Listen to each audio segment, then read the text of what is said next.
নমস্কার, আপনারা দেখছেন গ্রিনিয়ার চ্যানেল। তো চলুন আজকে কিছু বাড়ির শাক সবজি তুলবো, সেগুলোই দেখাই কি কি আজ শাক সবজি তুলছি। তো এইখানে কিছু কলমি শাক করেছিলাম, সেটা তো আপনাদের সঙ্গে শেয়ার করেছি। এটা সাইকেলের ওই খাঁচাতে করেছিলাম, বাদ দেওয়া খাঁচা। তো অনেক কবার কেটে খাওয়া হয়েছে, আর এখন তো শীতকাল, ওই জন্য এই গাছগুলো একটু সরু সরু হয়ে আছে। একটু গরম যখনই পড়ে যাবে তখনই কিন্তু এর পরিবর্তন হয়ে যাবে। তো আজকে এই শাকগুলো আমি সব তুলে নেব। এগুলো কিন্তু বাড়িতে খাওয়ার জন্যই আমি তুলে নিচ্ছি। দিয়ে তোলার পর একটু খাবার দিয়ে দেবো, আবার তাহলে তাড়াতাড়ি তৈরি হয়ে যাবে। আর অনেকটাই হয়েছে। আর এই কুঁড়িগুলো না, এগুলো কুঁড়ি না, এগুলো মনে হয় দানা। ফুল থেকে ফুলগুলো ফোটার পর ওগুলো হয়েছে, ওগুলো সব তুলে পরিষ্কার করে ফেলে দেবো। তো শাকগুলো আমার অলরেডি তোলা হয়ে গেছে। এবার চলে এলাম এখানে বেগুন গাছ। এই বেগুন গাছটা আপনাদের দেখাই। বেগুনও হচ্ছে, আবার এদিকে উচ্ছে গাছও উঠেছে এই বেগুন গাছে। বেশ কয়েকটা বেগুন হয়েছে। আর উচ্ছে গাছটা প্রচুর পরিমাণে হয়ে গেছে। এখানে তো আগে আমার মাচা ছিল, মাচা মানে ওই জাল লাগানো ছিল।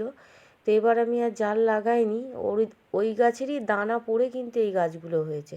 তো এই পাশে বেগুন গাছ ছিল, এই বেগুন গাছে তুলে দিয়েছি। এইভাবেই এখন হোক, তারপরে আবার গরমকালে যখন বসাবো তখন আবার অন্য রকম ব্যবস্থা করব, কোনো জাল লাগিয়ে দেবো। তো বেগুনগুলোও আমি কেটে নেবো, বেশ কয়েকটা বেগুন আছে গাছে। আর এই গাছেরই একটা গাছ ছিল, বেগুন গাছের মতো একটা বড় গাছ ছিল, সেইটা কেমন হয়ে গেছিলো, কেটে ফেলে দিয়েছি। আর এই বেগুনগুলো, এই গাছে বেগুনও হচ্ছে, দুটো চারটে করে হতেই আছে। পুরনো, অনেক দিনের পুরনো গাছ, তাহলেও খাবার দিচ্ছি তো ভালোই আছে। তো এইভাবে বেগুনগুলোও আমি তুলে নিচ্ছি। আর একটা দুটো বেগুনে দেখেছিলাম পোকা ধরেছিল, কিন্তু অন্যগুলোই জানি না পোকা ধরবে কি না। আর এইখানে চলে এলাম সিম গাছ। এইখানে সিম গাছ আছে। সিম গাছটা আগের বছরে প্রচুর হয়েছিল, পুরো এই চালটা ভরে গেছিলো। কিন্তু এবছরও হয়তো হতো। প্রথম যখন আমি সিম গাছ বসিয়েছিলাম চালে উঠেও গেছিলো, তারপরে বৃষ্টিতে মারা গেল। তারপরে আবার আমি এখানে বেশ 2-3 বার গাছ বসালাম, তারপরে হয়েছে এখন। কিন্তু মনে হচ্ছে এবার আর আগের মতো তো হবেই না, কমই হবে, মানে নিজেদের খাওয়ার মতো 2-4টে করে হয়তো হবে। তো আজকে বেশ কয়েকটা সিম ওই জন্য তুলে নিচ্ছি। এগুলো আরও বড় হয়, কচি থাকতে থাকতে তুলে নিলাম। আর খাবার তো দিচ্ছি, দেখি গাছের পরিবর্তন কেমন হয়। তবে এবার সবটাই দেরি হয়ে গেছে। তো এই অল্প কটা সিম হয়েছে। আর এখানে চলে এলাম লঙ্কা গাছ। এই লঙ্কা গাছ থেকেও কিছুটা লঙ্কা তুলে নেবো আজ।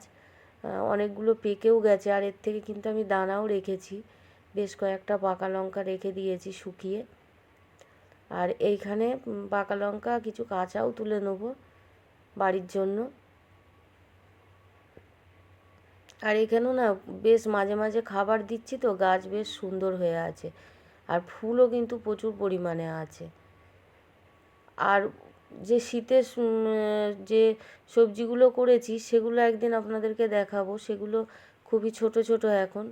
পালং শাক আছে, বিট গাজর আছে, ওলকপি, ফুলকপি, ধনেপাতা, এগুলো আছে। সেগুলো একদিন আপনাদের সঙ্গে শেয়ার করব। সেগুলো এবার খুব একটা ভালো হয়নি। ওই যে মাঝখানে 2-3 দিন বৃষ্টি হলো না, ওই বৃষ্টিতেই সব নষ্ট হয়ে গেছে। আর পরে আমি সেইভাবে বসাইনি। এবার লঙ্কাগুলোও তোলা হয়ে গেছে। আর চলে এলাম এখানে কুলেখাড়া গাছে। তো এই কুলেখাড়া গাছগুলি, যেটা এখন তুলছি এটা কিন্তু নতুন করে করেছিলাম আমি।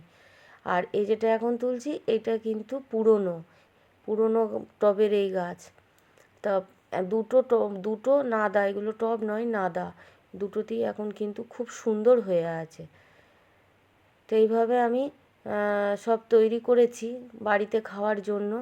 কিছু কুলেখাড়াও তুলে নেওয়া হলো। আর এইখানে এই কটা সবজি হয়েছে আজকে। 3টে বেগুন তুলেছি, কটা লঙ্কা, শিম আর কুলেখাড়া আর কলমি শাক, এই তোলা হয়েছে আজকে বাড়ির থেকে। তো যদি এই ভিডিওটি আপনাদের ভালো লেগে থাকে তাহলে লাইক, শেয়ার, কমেন্ট করবেন। আজ আসি, আবার নতুন ভিডিও নিয়ে ফিরে আসব। আপনারা দেখতে থাকুন, সঙ্গে থাকুন।